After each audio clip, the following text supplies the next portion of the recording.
Think backwards. Think backwards. Think backwards. Think backwards. All right, let's dive in. Today, we're going to pull back the curtain on something fascinating and honestly, a little uncomfortable. We're talking about the architecture of control. We live in this age where information is just everywhere. It's right at our fingertips. We can literally watch the hypocrisy of leaders, of institutions, play out in real time on our screens.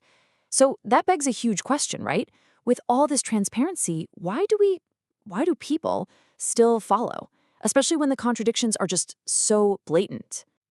Okay, so let's get right into that. This whole contradiction, well, we can call it the information age paradox. And here's what's so wild about it.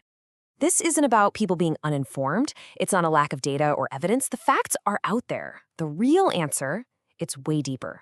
It's buried in these fundamental human psychological needs. Needs that these systems, these architectures of control, are just masterfully designed to meet.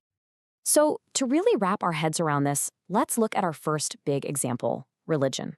Because at its very core, it's selling something that we all crave on some level, and that is the need for certainty.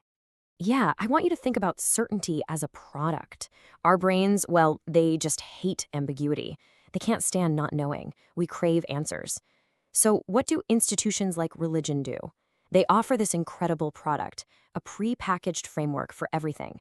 A neat little box that explains suffering, gives meaning to death, tells you what's right and wrong. And let's be honest, that feeling of certainty, it's often way more comforting, way more compelling than messy, complicated, raw facts.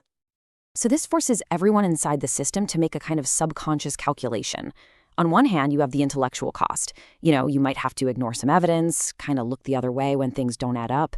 But on the other hand, you have the social cost, and that's getting kicked out of your community, maybe even your family, your whole world. And that social cost is just massive because of something called the tribal benefit. I mean, think about it from an evolutionary perspective. For thousands of years, belonging to the group meant survival. If you were cast out, you were probably going to die. That instinct is deep. It's hardwired into our DNA. So for a lot of us, that need to belong isn't just a preference. It feels like a life or death necessity.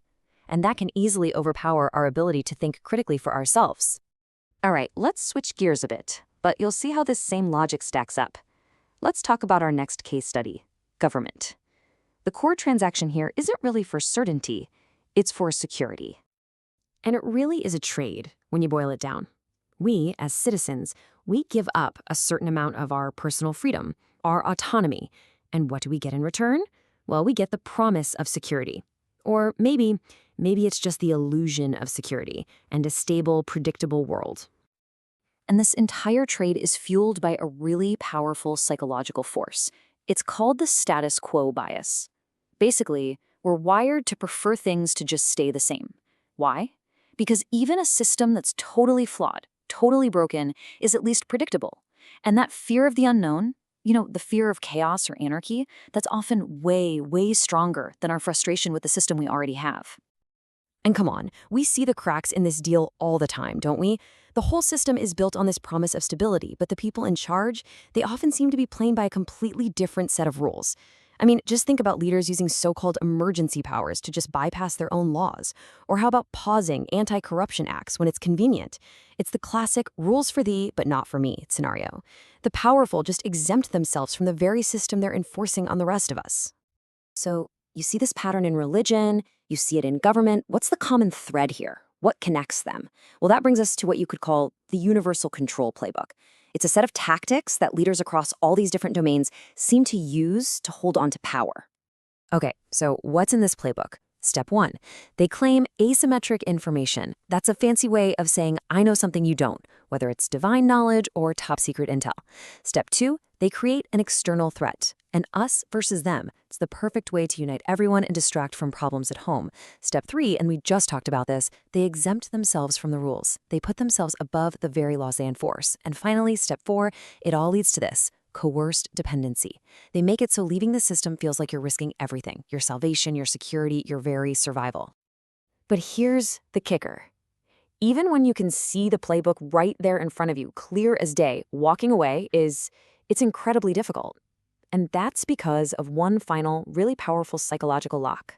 It's called the sunk cost trap. You've probably heard of the sunk cost fallacy, right? It's that feeling that you have to keep going with something just because you've already invested so much time, money, whatever. But when we're talking about these big belief systems, the investment isn't just time or money. The investment is you. It's your identity. So to admit the system is flawed, that feels like admitting that a huge part of your life, a huge part of who you are, was maybe a mistake. And that's a profoundly painful thing for anyone to face. And that right there is the final piece of the puzzle, isn't it? It forces us to stop pointing fingers and instead ask a really tough question about ourselves. Think about it.